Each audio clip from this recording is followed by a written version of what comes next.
Fred Ricciani of TSC News, here to recap WWE Monday Night Raw for December 28th, 2015.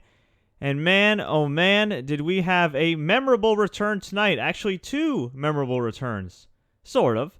We had John Cena in his first appearance in 2 months, and we had Vince McMahon in his first appearance in 2 weeks, which is kind of funny because we didn't see him appear over the last year, and in the last 2-3 weeks he's been on television trying to draw ratings, and I can understand that. You want to bring out the big guns, you want to get people to watch Raw again and stick with it, especially with football season starting to fade, and I give him a lot of props because we even have a title match scheduled for next week. More on that in a second. Now, if you've been here before, you know the deal. We take your questions live on the air. If you're listening to this after the fact on SoundCloud or iTunes, we can still take your questions. Just leave a comment below, tweet us, Facebook us, and I will shout you guys out the next time I get a chance. John Cena took on Alberto Del Rio in the main event of tonight's show in Brooklyn, New York. And originally, it was non-title.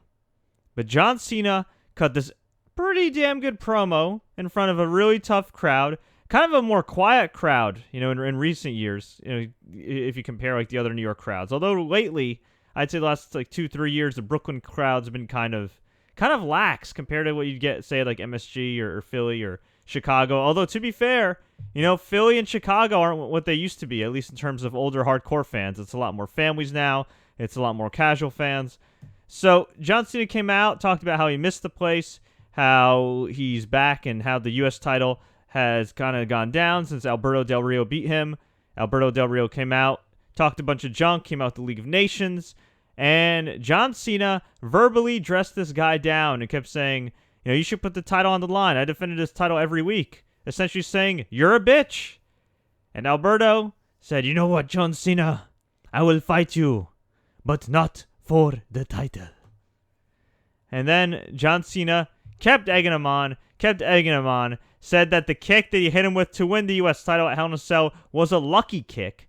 He said that he's a bitch again, and said that everybody in Brooklyn is tougher than Alberto Del Rio, which is not true considering Alberto Del Rio once pinned Randy Couture in the Pan American Games and actually fought in MMA before. Now, granted, he didn't do so well, but listen, if somebody's tough enough to step in the ring with Mirko Cro Cop in his prime, that man is tougher than you and me. That's all I got to say. That's all I got to say. So, John Cena took on Alberto Del Rio with the title on the line. He got Alberto to put the title on the line. They had a really good match. And in true WWE Monday Night Raw in 2015 fashion, the match ended in a disqualification. Yes, a DQ to cap off the final Raw of 2015. Great. We had some run-ins. We had ref bumps. We had Cena kicking out of everything. I thought, man, we're going to get a title change. And why not? This Alberto Del Rio experiment has failed. They've misbooked him from the start. To be fair, while he's really good in the ring, he has always kind of missed having that connection with the audience that he had in AAA for whatever reason. Actually, I know the reason why he connected with the audience in AAA. Because he allegedly stood up to the big, bad, racist WWE. At least that was the story that AAA told. And now that he's back with WWE, fans don't really have a reason to care for him. Okay, he's Alberto Del Rio. In reality, he wasn't gone for that long. He was only gone for about a year and a half, 2 years at most. And, well, what do? They bring him back, team him up with Zeb. It's hard to make people care about a Mexican superstar when he teams up with the guy that was hating on his race. And then they put him in the League of Nations. Hard to care about a guy that's being teamed up with a bunch of geeks, including Sheamus and Wade Barrett.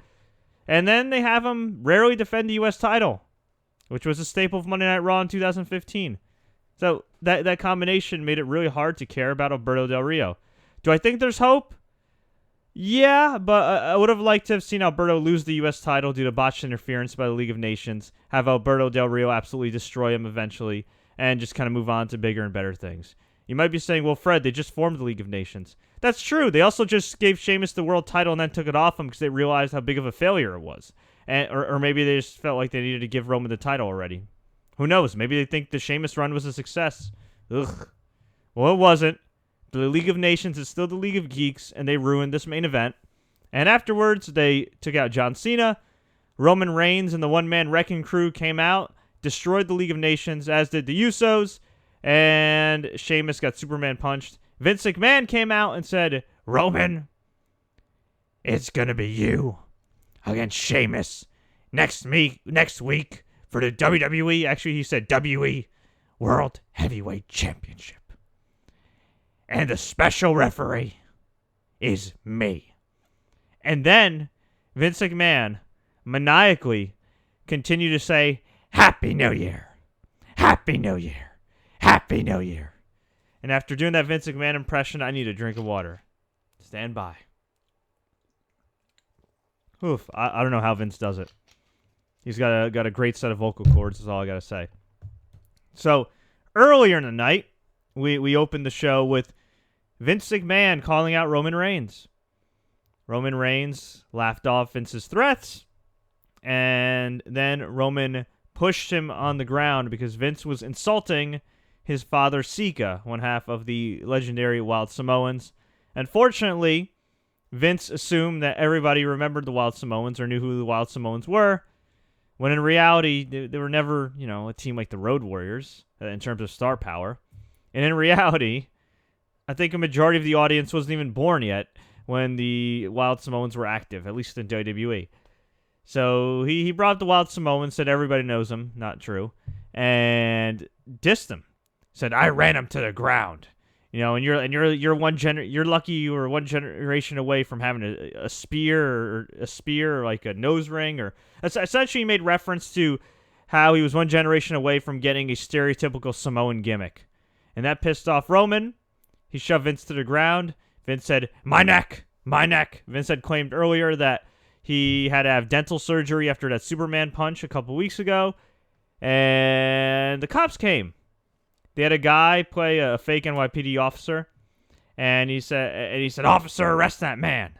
Stephanie was out there demanding that Roman Reigns get arrested, and he said, I'm not going to arrest that man. So Stephanie said, arrest him.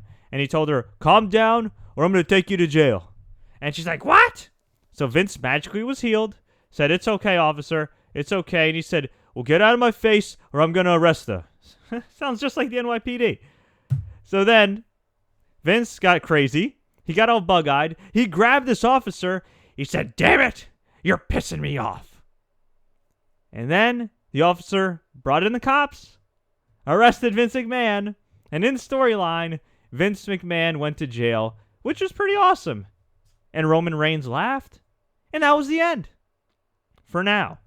Throughout the show, we had consistent coverage from Renee Young, who kept us posted with updates on Twitter, and with updates throughout the show. And finally, they had Vince McMahon come out of the precinct with Stephanie and a lawyer who they claimed was Jerry McDivitt, but that really wasn't Jerry McDivitt, since Jerry McDivitt, the real WWE attorney, is significantly older than that young guy that they probably hired from some acting studio in New York.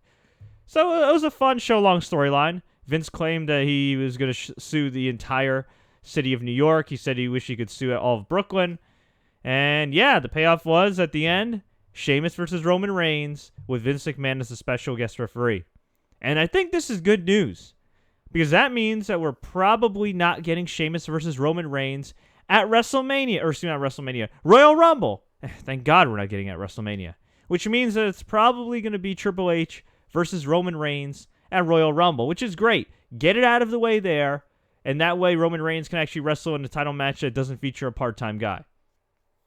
Or if he's going to wrestle a part-time guy, have him wrestle Brock Lesnar and avenge that loss from last year. Or have him wrestle John Cena, and instead of John Cena passing the torch to Roman Reigns, have Roman Reigns rip the torch from him. Or, depending on the reaction Roman Reigns gets the next 3 to 4 months, maybe you could go in a different direction. Maybe you could have John Cena win. Maybe you could have Roman Reigns turn heel. Maybe Roman Reigns can still turn heel if he wins because he can't beat John Cena and needs to use underhanded tactics. Who knows? There's a lot of different directions you can go. But I personally would not do Triple H versus Roman Reigns, at least not for the title. And even just Triple H Roman Reigns at WrestleMania, I just feel like it'd be way dragged out and kind of lame. I mean, it'd be a really good match, but Why not put it in the Royal Rumble? Speaking of the Royal Rumble, we had a segment with Miz TV where Miz kept getting interrupted by Zack Ryder, Heath Slater, just all these geeks, R-Truth, Ryback, and then the Big Show came out, destroyed everybody except the Ryback, and he announced that he's going to be the number 1 entrant in the Royal Rumble. Now, I don't know if that just means he's the first entrant, or if that means that the Big Show is going to be number 1 in the Royal Rumble, which would be kind of hilarious to see him maintain his cardio. But for a big guy, he is in hella shape. I mean, he's 42 now, still going strong. Crowd chanted, "Please retire." He egged them on, so he had fun with it.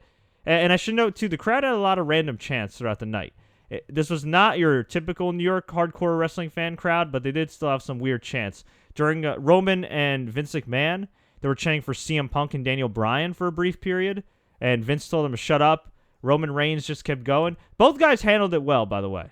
Both guys handled it really, really well, so I'll give them props there. And I don't really hate the fans for chanting that stuff. It was kind of annoying, but you know what? They paid a ticket. A lot of the fans that go there are casual fans. Not all of them just watch the product on a regular basis. Some of them aren't even subscribed to the network, so I didn't have too much of an issue with this. But yeah, we did an impromptu match with Big Show and Ryback after Big Show destroyed all the geeks. Big Show got beat up, walked out, and unfortunately, this feud must be rekindled and must continue.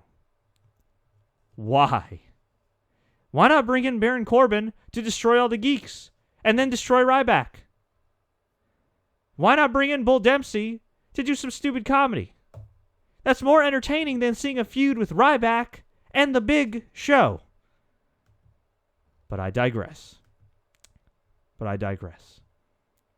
Let's see. We had Sasha Banks and Becky Lynch have a match. They actually got to have a couple pre-match promos. Becky Lynch said she doesn't need Charlotte in her corner, and Charlotte wasn't there anyway. She was in Allentown, I believe, wrestling Paige. They actually had a split crew. They had one house show going on in Allentown, and they had Raw going on in Brooklyn. So Becky had a really good match with Sasha, who prior to the match cut a heel promo that was every generic heel promo you've ever seen. Oh, New York is cool. The boss is back in Brooklyn. But Brooklyn doesn't compare to Boston. And then she takes out a Patriots hat. And then Naomi, trying to do her best Xavier Woods impression, kept having a bunch of different adjectives describing how smelly New York City was. And they continue to be the very, very poor man's version of the New Day. Team B.A.D is significantly hotter than a New Day. But Team B.A.D is also significantly less entertaining than a New Day. And they had a match. Becky and Sasha, really good. Not at the level of their NXT TakeOver match, but still really good. Unfortunately, the crowd didn't care, nor have they been given any reason to care. And there were a few people chanting boring. There were a few NXT chants and Sasha's ratchet, no, she's not chants. But for the most part, this crowd is comprised of people that clearly don't watch NXT and clearly have been given no reason whatsoever to care about the Divas, let alone the two NXT standouts, Sasha Banks and Becky Lynch. And Becky almost won. She thwarted the interference from Team B.A.D. She rolled up Sasha Banks when Banks was going for a bank statement. But then Sasha rolled her up, grabbed the tights, got the win. Really good match. But I felt really, really bad for them because they were just put out there in a long match. I think it went at least one commercial break. It might have been two. And the crowd just didn't care. Look, I don't care if you put Sasha Banks and Becky Lynch in there. I don't care if you wake up one day and say, I'm going to push Curtis Axel and Heath Slater and put them out there for 20 minutes, and those guys are pretty competent workers, although I'd like to think Sasha Banks and Becky are better. It doesn't matter who you put out there. You can put out there Ryback and the Big Show, two guys that have been established for a long time. Doesn't matter. It's not about long matches. It's about making the crowd care. And whether the match is 5 minutes, 2 minutes, 25 minutes, it's all about the emotional investment. You know, there are certain guys that or girls that can get over in front of a crowd, even though the crowd's been given no reason to care about them. But, again, it depends on the presentation. It depends how they've been booked. And if you put Asuka out there for 2 to 3 minutes, I think she'd get over immediately.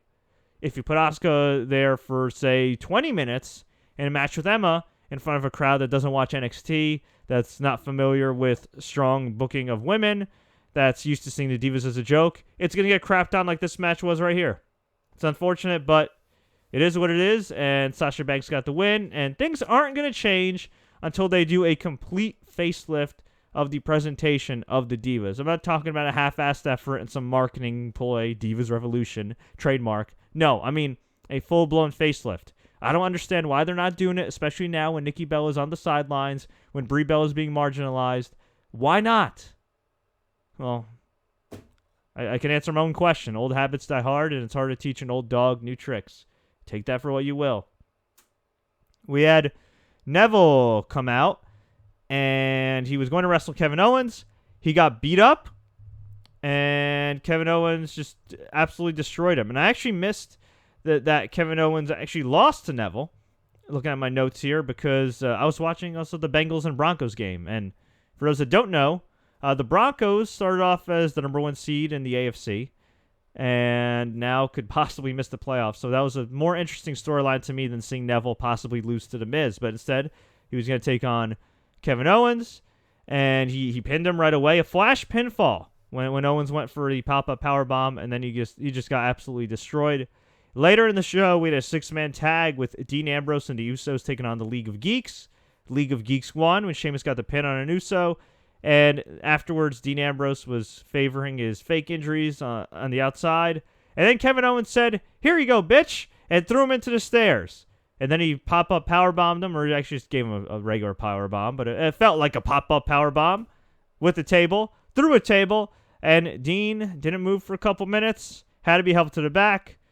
And yeah, they unleashed Kevin Owens. That being said, him losing right away to Neville, I don't know. That doesn't seem like a guy that's being groomed to face Brock Lesnar if he's losing in 20 seconds to Neville. And while they did do that whole, Kevin Owens still got the heat on him afterwards, I just don't get it. If Kevin Owens is going to destroy Neville, why not just have him beat Neville? Why not just have him beat Neville? I don't get it. We had Kofi Kingston take on Kalisto. Kalisto won. We had Big E defeat Sin Cara thanks to interference by the New Day. Poor Sin Cara legitimately injured his shoulder, taking a bump to the floor off the apron. And I got to tell Unico one more time. One more time. Burn the Sin Cara mask. Just burn it. Okay? Well, you know that song, Burn, Baby, Burn. Disco Inferno. Just burn. Just burn that mask. Just burn that outfit. Just burn it. It's done. It's over. That outfit, that mask is cursed. Okay? You could blame Mystico, Luis Alverde, who cursed it in the first place, but you gotta burn. Just get rid of it. Just be Unico again. Get the bicycle. Get another mask. Poke some eye holes. Something. But just get rid of the gimmick. The Sin Cara gimmick means nothing. That mask in 2015 going into 2016 means nothing. It is cursed. It is cursed. Get rid of it. It's done. As Vince Carter once said, it's over. It's over. We found out that John Cena is now on the cover of Muscle and Fitness magazine, and WWE revealed that it's been 4 straight months of WWE superstars being on the Muscle and Fitness magazine cover, which is cool because now they pretty much outed the fact that they have a partnership with Muscle and Fitness and probably a financial stake because, I mean, really? 4 straight months of WWE guys? Good for them. Good for them, but, you know, pretty obvious now that they have more than just a little partnership. Okay, as I mentioned before, League of Geeks beat Ambrose and the Usos.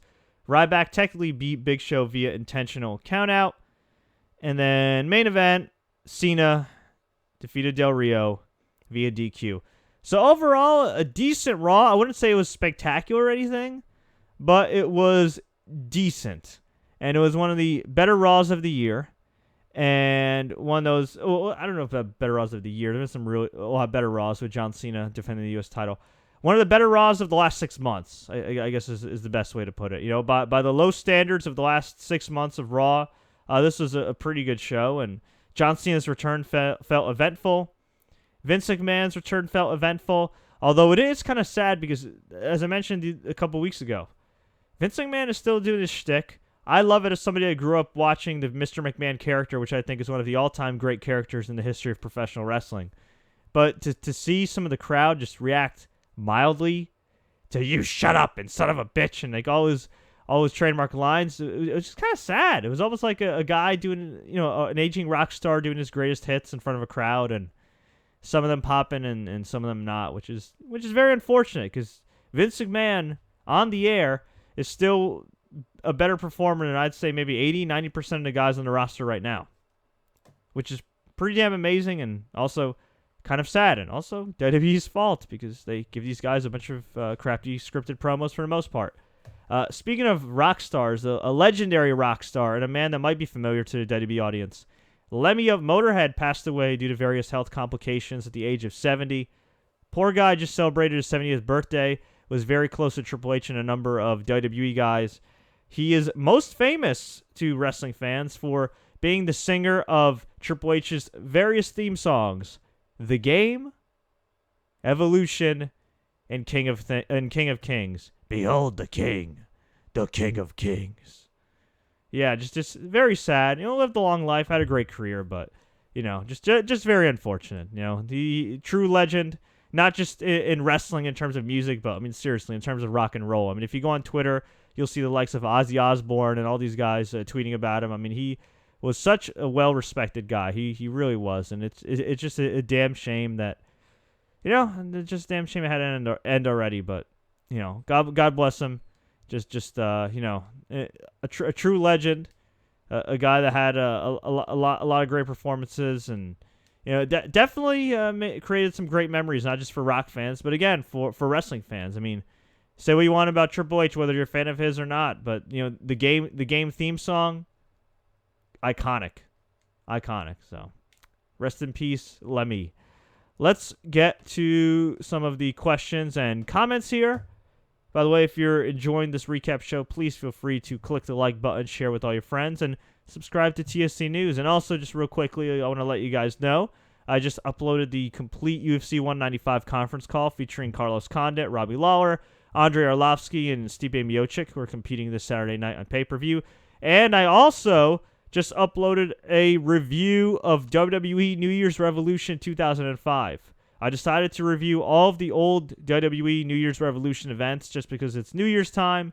And hey, why not? What better time to review an obscure WWE pay-per-view series than now? So feel free to check that out. But let's go to the comments. Lil Reek says, Lemmy is God. You damn right. Scott Anderson says, Lemmy was just diagnosed with an aggressive cancer only 2 days ago as well. Very sad. Yeah, absolutely. My condolences to his loved ones for sure. Brandon Vasquez, Vince makes an impact because he is really Vince. Not much gimmick with the Vince character. Yeah, I can imagine. Man. The Real Hardcore says, Sin Cara should get a new gimmick. Brother, you ain't kidding. You ain't kidding. You definitely ain't kidding. Let's see. Do you think Bray Wyatt will challenge Brock Lesnar at WrestleMania? Well, considering Bray Wyatt's not losing in 20 seconds to Neville, I'd say that's a better chance of him wrestling Brock Lesnar than Kevin Owens. Also, Bray Wyatt has his obligatory role as the jobber to the stars anyway, so why not? Okay. I don't care what anybody thinks, but dear God, do not give Sheamus the title next week. I don't think they will. I think what's going to happen is Roman Reigns is going to win. Well, he's going to win by knocking out Sheamus, knocking out Vince, and then doing the old Stone Cold Steve Austin move where he grabs Vince's limp body and makes him count 1, 2, 3. WWE should buy TNA. Said no one ever. Jeremy Bauer says calling it next week. Triple H returns and beats the hell out of Roman. I'm fine with that. Why not? Let's start building up Royal Rumble early. Why do we have to wait, 2 weeks before Royal Rumble to build up the matches? I'm glad Big Show declared for the Royal Rumble, even though nobody cares about him in 2015, going into 2016. And I'm glad that they're promoting this match next week with Sheamus and Roman. They should have been doing this all along. Imagine that. Oh, speaking of promoting, I did another video, which you guys can check out, talking about how The Rock confirmed via his Instagram, at The Rock, that he will be appearing in some capacity at WrestleMania 32. Now, does that mean he'll be in a match? Does that mean he'll be a guest host? That all remains to be seen, but I'm excited. It'll get casual fans excited. It may get more people watching Raw these next few months. And, definitely made WrestleMania 32 a lot more interesting. I do hope to see The Rock versus Triple H. If Triple H is going to be involved at WrestleMania, I think that'd be a fine match. Just do a Legends match between the two as opposed to taking away, the John Cena or Roman Reigns from a big match, that's marquee that we haven't seen before. I mean, Cena versus Reigns, I think, is a great marquee matchup. How the fans are going to react, I have absolutely no idea. But, I'm perfectly fine with Triple H and Roman Reigns as a Royal Rumble main event. Okay, Prashant's asking me, is this WWE 2K16 that's playing in the background on YouTube? Yes. Yeah. Long story short, my computer went down a couple months back. I did a live stream through my PS4, and because I didn't have my software, and a lot of people liked it. They liked having WWE 2K16 in the background and watching it while I was talking. Of course, you can also listen on SoundCloud and iTunes, but for the people that watch on YouTube, they kind of like the background of WWE 2K16. So I said, screw it, why not do it? So I did it there with a few recaps. I'm doing it now, and I'm doing it a little bit with some of my football recaps, and feedback's been good. So, I'll keep doing it. Don't worry, I'll still be on camera every now and then, but it's nice to kind of have something fun to look at, like Dude Love doing his dance in the middle of a WCW ring, which is random as hell. By the way, I want to thank everybody for watching the WWE 2K16 Christmas Spectacular that I played and live streamed on Christmas Day. If you haven't seen it, check it out. It's booked better than most WWE tournaments. But don't just take my word for it. Check it out. Okay, let's go on Twitter. Scott says, I am willing to bet the farm that Roman Reigns retains next week. Yep. The Divas match was not good. Well, your taste is also not very good, because I thought the Divas match was damn good. The creative around it, not so much. The match itself, damn good. Greg Phillips asks, if Kevin Owens does become a big heel, do you see him beating Brock clean for the title? No, I don't even see that being a title match. Now, I did think of a scenario when I was in the shower today, because, of course, you always come up with your best ideas in the shower, because I was thinking about talking points for the show. And I thought, you know what? They could do a deal, if they really wanted to, where Roman beats Triple H at Royal Rumble. Triple H actually, no. Sorry, we go back. Roman Reigns beats whoever at Royal Rumble. Let's just say Sheamus, which now it looks like they're not going to do that. But let's just assume it's not going to be, Triple H at Royal Rumble. Let's assume they're gonna hold it off for whatever reason, right? You could have Roman Reigns defend the title against whomever at Royal Rumble. Have him retain the title. And then have him retain the title. And then at Fastlane, have Roman against Kevin Owens, have Triple H interfere, cost Roman the title, give Kevin Owens a short run with the title, and have him be a transitional champion going up against Brock Lesnar. Have Brock Lesnar win the title without having to beat Roman Reigns or John Cena. Have Roman Reigns beat Triple H at WrestleMania and get a big win, and if it were me, I would put Triple H's job on the line to make the win really matter for Roman Reigns. And then at SummerSlam, or dare I say even Extreme Rules, you could do Roman versus Brock Lesnar. Boom! And then Roman can beat Brock Lesnar for the title, or you could change directions and just keep the title on Brock. That's what I would do. Well, maybe not what I would do. That's one of the scenarios that I would run in my mind, which, of course, I have, and that I would contemplate. On one hand, I wouldn't want to take the title off of Roman Reigns right away. On the other hand, you are paying Brock Lesnar a hell of a lot of money, and when Roman Reigns eventually beats him or somebody eventually beats him, you want it to mean something. I think at this point it would mean something if somebody beat him, but, if you want to give Brock a little bit more steam, if you want to make that loss to The Undertaker at SummerSlam feel like an even greater distant memory, that's one way of doing it. And hell, you could even give Kevin Owens the title at Royal Rumble, but I think that would be way too soon.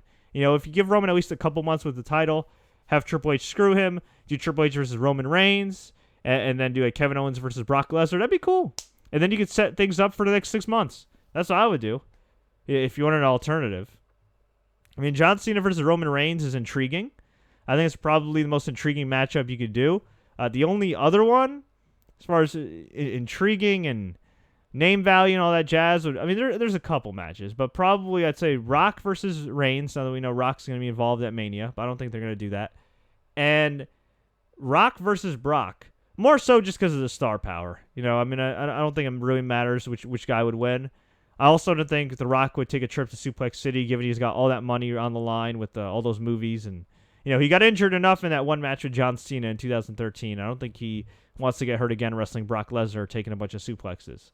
I think his agent and his directors would be very opposed to that. But a lot of different scenarios. Hopefully they have a direction already. Hopefully they're not like me and you right now, figuring out what the hell they're going to do. Hopefully they have a set direction, and then they have like kind of like a backup plan on the side in case of injuries and unforeseen circumstances, and that's that. If they don't, holy doodle squat, you know. Either way, WrestleMania season is definitely going to be intriguing. Tony Chimel was on Raw tonight. Yeah. Nice to see him back, at least for the main event. Would it make Kevin Owens strong if he loses to Brock Lesnar? You know, you can make the argument him losing at all doesn't make him look strong, but there's no shame in losing to Brock Lesnar. If they can protect him from now till Mania, I'm fine with it. I mean, look, most guys lose to Brock Lesnar. You know, there's no shame in that. Fred, what would you do if you plan a Rumble marathon reviewing every Rumble all in one day? Wait, what would I do? I wouldn't do it because that'd be dumb. Because that's like 29 Royal Rumbles or 28 Royal Rumbles that I have to review in one day, and that wouldn't be fun. The plan is for me to review every Royal Rumble, but you better believe I ain't reviewing them in one day. I've already seen a lot of them. I mean, I've seen all of them, like pretty much in their entirety in the past. I'll probably go back and watch most of them and watch some highlights and stuff in case I need to refresh my memory. I'd like to think I have a pretty good encyclopedic memory of some obscure WWE knowledge.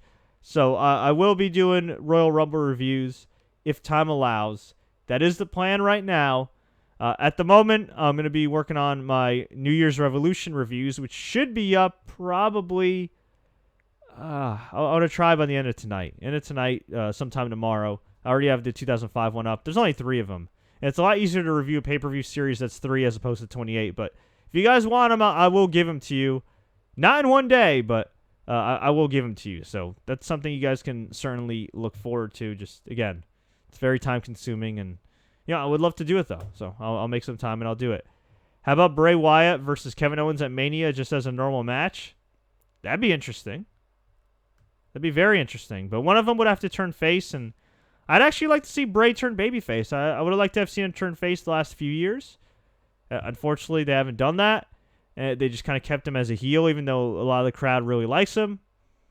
And, yeah, he's continued to lose over and over again. The problem is the heel side is so ridiculously weak, so you really got to put some steam on some heels. It can't just be Vince, Steph, and Triple H as your top heels. You need a legit, active top heel, which is why I wouldn't be opposed to that Kevin Owens idea. Again, if Kevin Owens, beating Reigns for the title, getting some credibility even as a transitional champion, defending the title at WrestleMania against Brock Lesnar, kicking out of a couple F5s, eventually losing, and then you could kind of build him up and keep him strong after WrestleMania. I'd be perfectly fine with that. Will they do that? I don't know. To me, it just feels like they're willing to give Kevin Owens the half-assed upper mid-card push. It's not that they don't like him. I think they do like him, especially Triple H, who signed him. But there's obviously opposing forces that are going to say, oh, he's short. Oh, he's fat. Oh, he doesn't have a great physique. Blah, blah, blah, blah, blah. Even though he's excellent in the ring and a tremendous promo. Okay. Oh. David Schneider just tweeted me at David S09081994, our resident Carolina Panthers fan. Sorry about your Panthers, bro. He just tweeted me a photo of Reigns and Cena face-to-face after Raw. That's interesting. So that probably will be the WrestleMania direction then. But they could always go in a different direction if they really want to. Wyatt's versus League of Nations at some point. How about you just break up the League of Nations? They're a bunch of geeks. Oh, man. Will Daniel Bryan return? I don't know. That's up to WWE doctors. TNA sucks, says Prashant. I don't know if they suck, but they're not very good. Vince is too old to be in storylines. That's mean. That's mean. Do you think Daniel Bryan will return at the Royal Rumble? If Daniel Bryan can return, they are...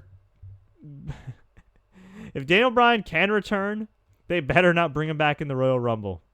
If they haven't learned their lesson for the third year in a row, I don't know what to tell you. Was 12 rounds a PG movie? I think it was PG-13. We just need CM Punk to get beat up in the UFC, and that way he'll come back to WWE. I don't know if CM Punk's coming back to WWE, and I don't know if CM Punk's actually going to fight in the UFC. Kenny Florian and Daniel Cormier, who are two standout UFC analysts. Also Kenny Florian, former UFC fighter, UFC contender. Daniel Cormier, the current UFC light heavyweight champion.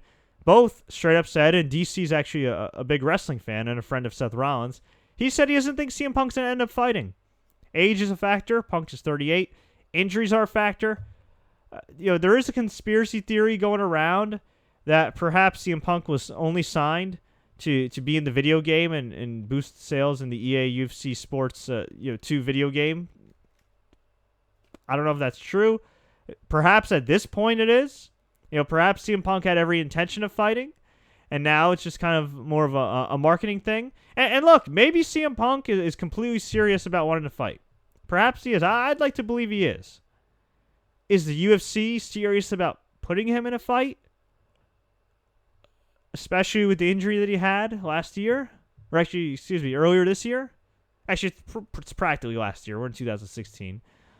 I don't know. If I'm Dana White, I'm a little skeptical. But if I'm Dana White, I also want to keep CM Punk around long enough and have that idea of him fighting in the news long enough to sell that video game. Which I can't blame him. But if I had to guess right now, I'd say I don't see CM Punk fighting in the UFC. And if he does, I'll say it again, I don't like his chances. But I give him props for trying. I give him props for trying and getting a lot of money for it. Has Lesnar even technically gotten his WWE title rematch? Silver Bullet 1147, technically he did against Seth Rollins. He beat him via DQ after The Undertaker interfered, but no, he never got a fair one-on-one match. Does Becky Lynch win the Divas title at Mania? I don't think so. It'd be a nice story, but I don't think so. Okay. Do you see anybody else joining the League of Geeks? No, I do not. I mean, maybe some other geek like Heath Slater, but I don't. And we'll take one last question here. Fred, how would you rate WWE in 2015 on a scale of 1 to 10? Oh, man, you really want me to go there? I'll give it a 5. Maybe a 4. I could go lower. I'll tell you this. I don't think there's ever been a year in WWE where there's been more good to great matches that have meant less than 2015. We had a ton of great matches with John Cena and the U.S. title. We had a lot of great matches featuring the likes of Kevin Owens. We had a lot of great matches, good matches featuring Cesaro and the Usos and a number of other guys. Unfortunately, they've meant nothing for the most part. U.S. title matches, I think, meant something, but other than that, not really. Not really. I mean, Dean Ambrose and Seth Rollins had some good matches. Randy Orton and Seth Rollins had some good matches. But ultimately, a lot of these matches, outside of maybe, like The Undertaker or Brock Lesnar stuff, really meant nothing. Because in some ways, they had these great matches, and within the next week or two, they made you just forget about them. They made you not care about them. Why? Because they did constant rematches, because they did stupid finishes, because they had run-ins. There are all kinds of stuff going on. I mean, with Seth Rollins and John Cena at SummerSlam, they had a great match. But nobody was talking about how great that match was because we were too busy watching Seth Rollins lose every single week after unifying the WWE World Heavyweight and United States Championships. People weren't talking about Dean Ambrose pinning Seth Rollins and in a really good match and sort of winning the WWE title, but not in a dusty finish.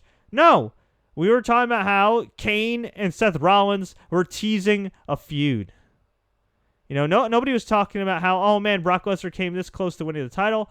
No, we were talking about, Kane, Big Show, Roman Reigns cutting bad promos. I mean, it was just a lot of BS. A lot of good matches, but a lot of BS. Cesaro had a ton of great matches, a ton of good matches this year. But ultimately, did a lot of them mean anything? No, because by the week after, a couple weeks after that, he was in the same spot he was before, going nowhere. Kevin Owens comes in, beats John Cena in his very, very, very first main roster match. Not even after the show. On the same freaking show, Elimination Chamber, they book a rematch for 2 weeks later, and then he loses. And then at NXT TakeOver in Japan, or I'm sorry, WWE Live, Beast in the East in Japan, he loses. And then he loses again. And then he loses again. And by the time we got to, September, October, nobody cared about Kevin Owens as a top guy. There's people that still buy his merchandise. He's still over to an extent. He definitely has the hardcore fan base in the palm of his hand. But is he a guy that's perceived as the second coming? As that next big star like he was back in May when he took out John Cena and then a couple weeks later pinned him clean in the middle of the ring? No. You know why? Because they had a match 2 weeks later. They had another match a month later. And by the time the feud was over, Kevin Owens, I don't want to say he was just another guy, but in some ways he was kind of just another guy. And that's the problem. That's still a problem. Even with them booking Roman Reigns as well as they have so many guys, like the League of Geeks, that are just guys. Guys that are individually talented. Guys that at some point with really good booking could have meant something, but due to the stupid 50-50 booking, due to badly scripted promos, storylines aren't followed up on, or bad storylines, period, or no storytelling at all, they are just guys. So hopefully, in 2016, not only do we have good and great matches on a regular basis, but hopefully, we will actually have some storylines and strong booking behind more than just one or two guys. And I'm talking about guys that aren't named just Roman Reigns, John Cena, Triple H, and Stephanie McMahon. But that's all the time we have for today, folks. I'm glad you tuned in on the live recap. If you're listening to this after the fact on iTunes or SoundCloud, we greatly appreciate it if you would give our podcast a good rating, or you could give it a bad rating. Give us your raw thoughts. We'd love to hear from you, so let me know. Leave a comment below. Tweet us. Facebook us. Do what you got to do. If you enjoyed this recap, please click the like button. Please share this with all your friends. And until next time, everybody, as always, enjoy the matches.